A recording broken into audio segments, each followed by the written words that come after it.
அன்னடோமினி year நீங்கள் சொன்னீங்கன்னு வச்சுங்களேன், என்னங்க அன்னடோமினி இயரு? அவர் கிமு 6 பிறந்தாருங்க, 7 பிறந்தாருங்க.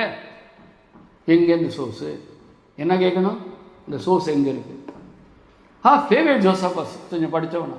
ஃபேவியர் ஜோசப்ஸ் என்ன சொன்னார், யார் டிக்கெட் எழுதினார், என்ன எழுதியிருக்கிறாரு, எப்போ எழுதினார், இப்போ உங்களுக்கு எல்லாம் கொடுத்துருக்கேன்.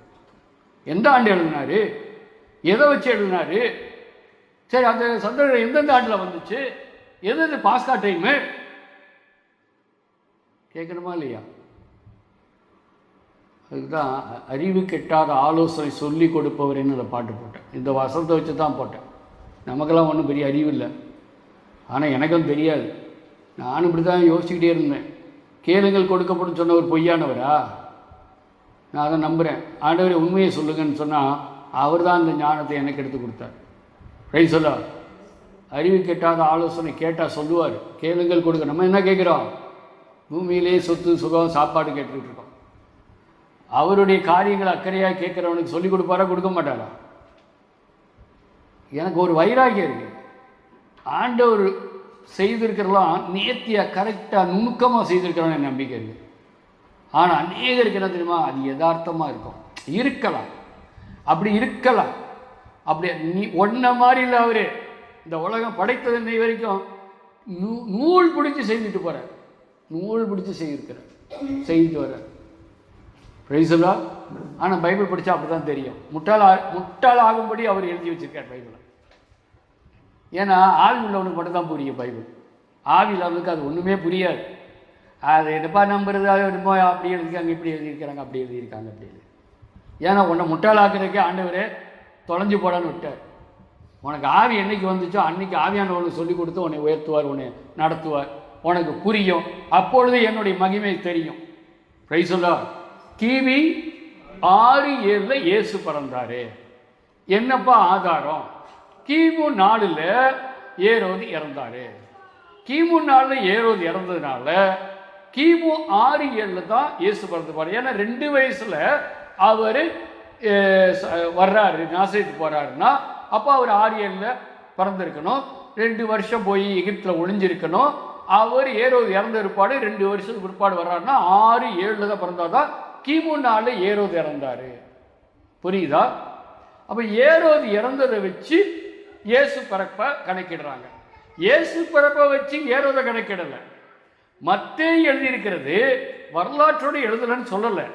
ஆனால் அவர் ஓரளவு கரெக்டாக தான் எழுதியிருக்கிறாருன்னு நம்ம ஏற்றுக்கிறலாம். இதை எதுக்கு சொல்கிறாங்க அப்படின்னா, இந்த அக்ரிபா 2ன்னு சொன்னல, அக்ரிபா 2 வந்து அவங்க வரலாற்று வீட்டு காரியங்கள்லாம் அறிஞ்சதுனால அவர் வந்து பிளேவியர் ஜோசபாஸ்கிட்ட சொல்லியிருக்கிறார்.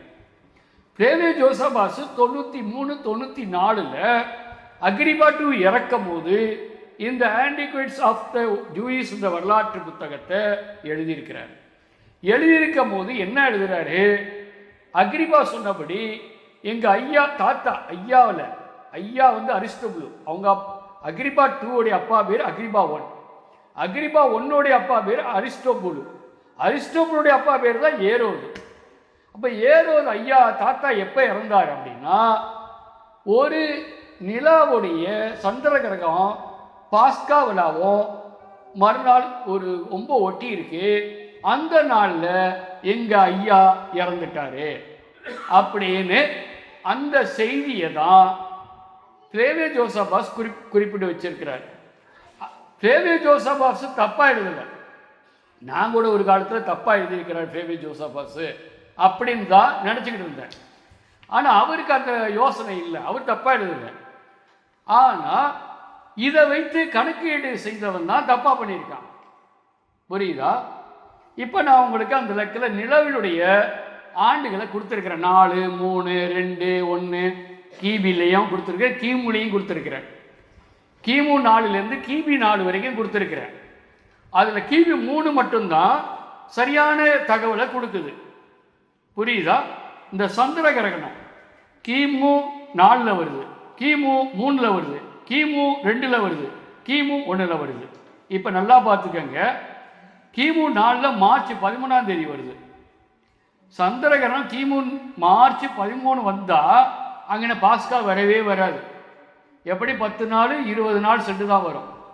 இந்த அறிவாளிகள் சொல்லிருக்காங்கல்ல, இப்போ இந்த அறிவாளிகளுக்கு தான் நான் பதில் சொல்கிறேன். கிமு 4ல் ஏரோது செத்தாரு. அப்போ பாஸ்கா நடந்தது. அப்பொழுது இயேசு அதுக்கு முன்னால் 2 வருஷம் பிறந்திருப்பார். அதுதான் மத்தேயு எழுதியிருக்கிறாரு. அதனால தான் கிமு 6 வருஷம் கூட்டிக்கிறணும். அப்போ இயேசு 30லேயே 27லேயே மறிச்சிருப்பார் இப்படின்னு சொல்லி கதை கட்டுறாங்கள. எதை வச்சு? ஃப்ளேவியஸ் ஜோசபாஸ் புத்தகத்தை வச்சு. அவருக்கு எங்கேருந்து கிடைச்சது? அக்ரிப்பா 2 செய்தி. அக்ரிப்பா 2 யார்? ஏரோதிய கொள்ளு பேர. இப்போ ஏரோது இறந்த நாளுக்குள்ள இப்படி சொல்லிட்டாரு. சரி, கிமு 4, கிமு 3 பார்த்தா ஆகஸ்ட் 28, கிமு 2 பார்த்தா ஜனவரி 10. பாஸ்காவுக்கு சம்மந்தமே இல்லை. கிமு 1 பார்த்தா டிசம்பர் 29. இப்போ கிபியில் போவோம். கிபி 1 பார்த்தா ஜனவரி 10. இப்போ கிபி 3 பார்த்தா ஏப்ரல் 5. கிபி 2 வரல, சந்திரகிரகணம் இல்லை. இப்போ கிபி 3ல் ஏப்ரல் 5ஆம் தேதி. இந்த லெக்கில் தான் பாஸ்காவும் சந்திரகிரகணமும் கிட்ட இருக்கும். பக்கத்தில் மறுநாள் பிறநாள் இருக்கும். நல்லா புரியுதா? அப்போ கிபி 3ன்றது ஏரோது மரித்திருக்கிறதுக்கான நிறைய சான்று. 2-3 வருஷம் நோயாக கிடந்தாராம். கிபி 4 எங்கே வருது? மார்ச் 13 வருது. கிபி 4 எங்கே வந்துருச்சு? கிபி 4 எங்கே வந்துருச்சு? மார்ச் 14. மார்ச் 14 பாஸ்கா வருமா? வராது. மார்ச் எண்டில் தான் வரும். 21 தேதிக்கு மேலே தான் வரும். ஏப்ரலில் 10 தேதி வரைக்கும், 14 தேதி வரைக்கும் வரும். அப்போ இந்த முன்னப்பன 10 நாள் 15 நாளில் வந்து இங்கே வராது. ஆனால் கிபி 3ல் ஏப்ரல் 5ஆம் தேதின்றது அநேகமாக பொருந்தக்கூடியது.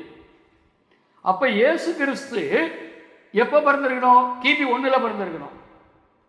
அதனால தான் யாக்கோபு சொல்லியிருப்பாரு, லூக்கா எழுதியிருப்பாரு, கிளமந்து சொல்லியிருப்பாரு, போலிகாப் சொல்லியிருப்பாரு, எரோனியஸ் சொல்லியிருப்பாரு, யூசேபியஸ் வரலாற்றாசிரியர் எழுதியிருக்கிறாரு, டயானிஸ் எக்யூரியஸ் தீர விசாரித்து ஆண்டு கணக்கை கொடுத்துருக்கிறார்.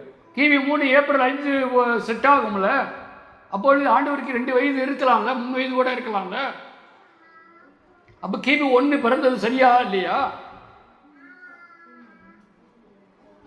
இப்போ இதெல்லாம் ஆராய்ச்சி பண்ணலை, இதெல்லாம் தெரியும். நாங்கள் உங்களை முட்டாளாக்குறதுக்காக தான் நாங்கள் விஞ்ஞானியாக இருக்கோம். எதுக்கு முட்டாளாக்குறதுக்கு விஞ்ஞானியாக இருக்கான்? ஆமாம் கரெக்டாக தான். ஃப்ளேவியஸ் எங்கே ஆதாரம்? ஃப்ளேவியஸ் ஜோசபாஸ் எழுதியிருக்காங்க. அப்போ இந்த செய்தியை இப்போ உங்களுக்கு சொல்கிறேன். யாக்கோபுடைய கல்லறை சான்று, அகஸ்து சீசருடைய கல்லறை சான்று, திபேரியஸுடைய சீசர் கல்லறை சான்று, கல்வெட்டுகள், நம்ம போஞ்சி பிளாத்துடைய கல்வெட்டுகள், லூக்காவுடைய தீர விசாரிச்சு எழுந்த தியோபிலுக்கு எழுதுறாரு. ஒரு மனுஷன் ஒரு பெரிய ஆளுக்கு எழுதுறாரு, சாதா எழுத முடியாது. அப்படியோ தெரிஞ்சுனாயோ இன்னையா நீ என்னைய வந்து கிறுக்கு நினச்சி நீ கண்டதை எழுதி அனுப்புறியான்னு கேட்பாரு. அந்த தியோபில் ஒரு முக்கியமான ஆள் எழுத. லூக்கா வந்து இன்னைக்கு டாக்டர் மாதிரி, மருத்துவர், அன்னைய டாக்டர், மருத்துவர். அவர் மருத்துவ தொழிலை முக்கியத்துவம் கொடுக்காம ஆண்டோடைய தொழிலை, இப்போ மருத்துவம் படித்தவங்களுக்கு வந்து ஒரு நுட்பமான வேலையை செய்வாங்க. சாதாரண ஆளுகள் இல்லை நினச்சிக்கிட்டாங்க. இன்னைக்கு துக்கானா அது ஒரு படிக்க தெரியாது கும்பிட்ட, அந்த யோவான் படிக்க தெரியாதான், பேதுரு படிக்க தெரியாதான். அவர்கள் ஆராய்ந்து அறிந்து தேவனுடைய அருளை பெற்று வெளிப்படுத்தினவங்க. அவ்வளவு தானமாக பேசியிருக்கிறார்கள். ஆவியை பெறாமல் ஆவியை பெற்றவர் இருப்பார்.